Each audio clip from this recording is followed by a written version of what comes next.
I extend my warm greetings to the respected member present in the auditorium. My name is Pragya Tripathi, and today I am present before you all to speak on the topic, the role of ethical and moral education in conservation of environment. I will be speaking for the motion. छाया मानस्य कुर्वन्ते तुष्णित स्वयं मातपे फल्यान्यापि पार्थार्य वृक्षा सत्पुरुष एव.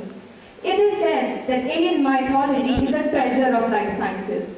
Be it medicine, agriculture, climate or environment, our Vedas and Purans vividly mention each one of them, their association with mankind. There is a shlok in Matsya Puran which states that 10 will equals to a sun and 10 suns, I repeat 10 suns equal to a tree.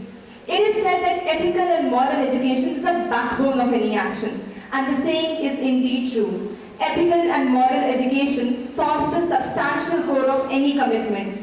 They as a mobilizing force has the power to steer action, facilitate discussion, resolve conflict and establish priorities.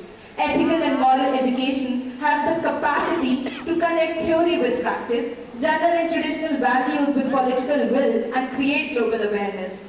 This global awareness further inspires the local population to take up action against the global challenges like environmental degradation and climate change. In this Gen Z world, many of us believe that ethical and moral education is too impractical and mainstream to meet the need of the hour. But let me put forward this argument that ethical and moral education is not just limited to the pages of our Vedas and Purans. Their value has been identified by the UNESCO as well. UNESCO has officially started a climate change education program where it imparts the moral views regarding the eternal relationship between the ethical education, environment and mankind. I guess everyone present in the audience would agree with me that from our childhood we are taught to worship the trees and rivers, be it Govardhan Parvat, Nidhi Van or River Ganga. These as a whole has been an integral part of our life. So when I spoke to you about this topic, my main aim was not to focus or compete between science and ethics, but was to establish that how eternally we are related to our environment. We as a future generation have a huge responsibility on our shoulder to save our environment. Therefore, let us practice, propagate and profess our ethics to save our environment. Last but not the least, I will conclude with a quote. I quote that ethics and environment are the two sides of same coin. If we cannot sustain our ethics, we cannot sustain our environment. Therefore, let us sustain our ethics, let us save our environment and save ourselves. Thank you for lending me your ears. Good evening everyone, I am Abhay and I will be speaking against human. As we all know, progress is impossible without change. Those who cannot change their mind cannot change anything. And dear delegate Pragya, if you are saying that ethical and moral education play a very important role in the conservation of environment, then I think it would be a lie.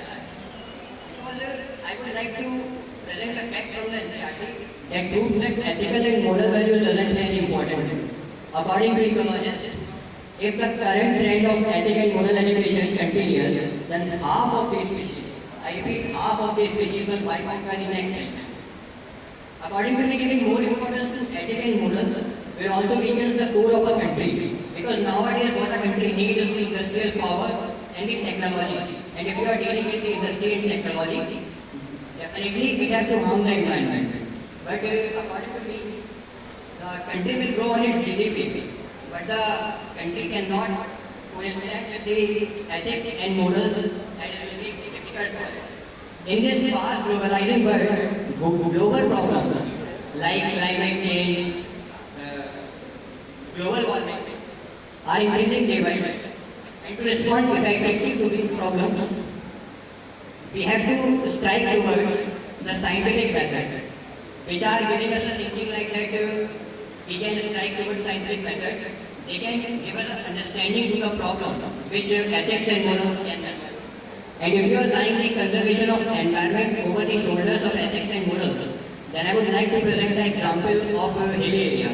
In hilly areas, there are tribals which practice traditional methods to conserve the environment. It is called sacred groves. But you will be shocked to know that after practicing the sacred groves also, the environment degradation rate increased from 21.3% to 23.8%.